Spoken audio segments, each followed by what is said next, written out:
I've said it before, and I will say it again. For a document summarizing an investigation that supposedly totally clears the president, no collusion, no obstruction, witch hunt, presidential harassment, all that stuff, Trump's going crazy to prevent the release of the document, which supposedly totally exonerates him. And the big news that we learned from yesterday is that Donald Trump is asserting now executive privilege over the entire unredacted Mueller report.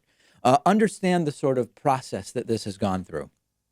Trump's Attorney General William Barr released a redacted version of the Mueller report a couple of weeks ago. And even in its redacted form, it was absolutely devastating to Trump. It cited, quote, substantial evidence of obstruction of justice. It found it could not exonerate Donald Trump from obstruction of justice. It found that of the 14 different possible instances of obstruction, all three legal requirements were met in 8 of those 14 possible obstructive acts. That's really, really bad.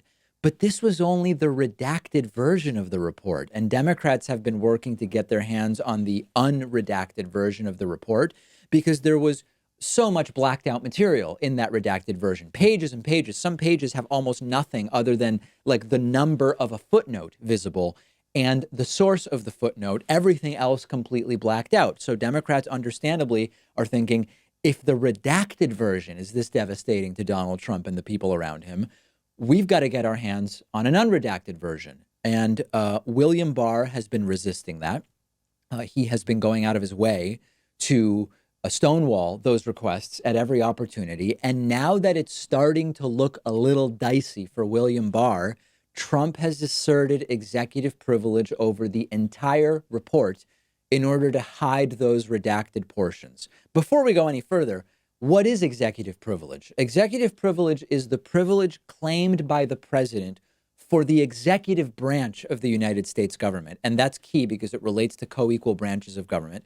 It's the privilege of withholding information in the public interest. This is all coming to a head because House Democrats are looking at holding Attorney General William Barr in contempt of Congress for his refusal to release to them the unredacted version of the report. Trump jumping in now and asserting executive privilege is an attempt to preempt this and get around the entire conversation about contempt of Congress by William Barr. And the crazy thing about this is that the report has endless evidence of obstruction, which his attorney general, Trump's attorney general, William Barr, is refusing to release, which is another obstructive act. In other words, Barr is obstructing in order to prevent more evidence of Trump's obstruction to be public, which now Donald Trump is compounding by asserting executive privilege, which is in and of itself another obstructive act, although unlikely to be one that rises to the level of criminality.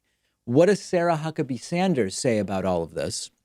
She's saying that the people breaking the law are the members of the House who are trying to do oversight. Take a look at this quote where she said yesterday, "The American people see through Chairman Nadler's desperate ploy to distract from the president's historically successful agenda," that's a lie, "and our booming economy. Neither the White House nor Attorney General Barr will comply with Chairman Nadler's unlawful and reckless demands. Nothing unlawful about them. Reckless is, of course, subjective. Faced with Chairman Nadler's blatant abuse of power, there is no such abuse, and at the Attorney General's request, the president has no other option than to make a protective assertion of executive privilege." Almost nothing that she said is true. I think we could agree that she used exclusively words from the English language. Beyond that, I don't think I would agree about anything in that statement with Sarah Huckabee Sanders. The president's agenda is not historically successful. The demands from the House are not unlawful. They're proper legal requests. I don't even want to talk about the Mueller report itself here because this is about a much bigger crisis. The administration has flouted what is supposed to be balanced power and checks and balances as established by the founders of the United States of America. Republican indifference is allowing this to continue. Co-equal branches of government, right? That requires that when Trump disregards the framework of how those checks and balances work, the House and Senate need to balance it out and go beyond partisanship. But Republicans simply refuse. The Attorney General says Trump can legally stop any investigation into himself. The Justice Department says you can't, or you don't, or you shouldn't indict a sitting president of the United States. What matters is they won't do it. This is not presidential harassment. This is a de facto presidential immunity that goes completely outside what the founders of the country actually wanted and intended. If we care about what the founders wanted and intended, which the constitutional conservative right claims to, you have to call this out as sickening. You have to call Republicans out for standing by and implicitly rubber stamping it by their inaction. And it has to end in one way, shape, or form. Unfortunately, the most direct path to ending it is probably going out and voting Trump out in November of 2020, because there's no evidence anyone in power on the Republican side is going to actually take any decisive action here. And that's maybe the biggest tragedy of it all. That goes beyond the content of the Mueller report. It goes beyond Trump's 14 potentially obstructive acts. It's more about, what does this mean about the basic foundations our country is built on? And I see it going nowhere, quite frankly. If you disagree with me, let me know. I'm on Twitter at @dpakman. The show is on Twitter at David Pakman Show.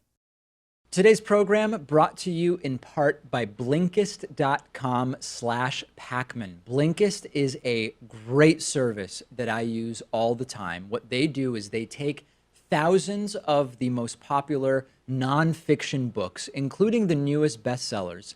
They condense them into 15-minute audiobooks that you can listen to, and you still get the most crucial information and insights from each book. And I've listened to a ton of books on Blinkist. I recently checked out Soccernomics by Simon Cooper. We do have, after all, the World Cup going on recently.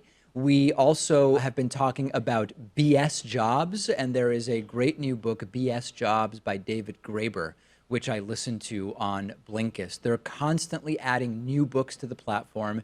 You will never run out of fascinating and critically acclaimed books to enjoy. And our audience can get a 7-day free trial by going to Blinkist.com/Pakman. If you're watching on YouTube, I'm putting a link in the video description. And after the free trial, if you like it, you can continue enjoying thousands of condensed audiobooks for about $5 a month. That's BLINKIST.com/PAKMAN.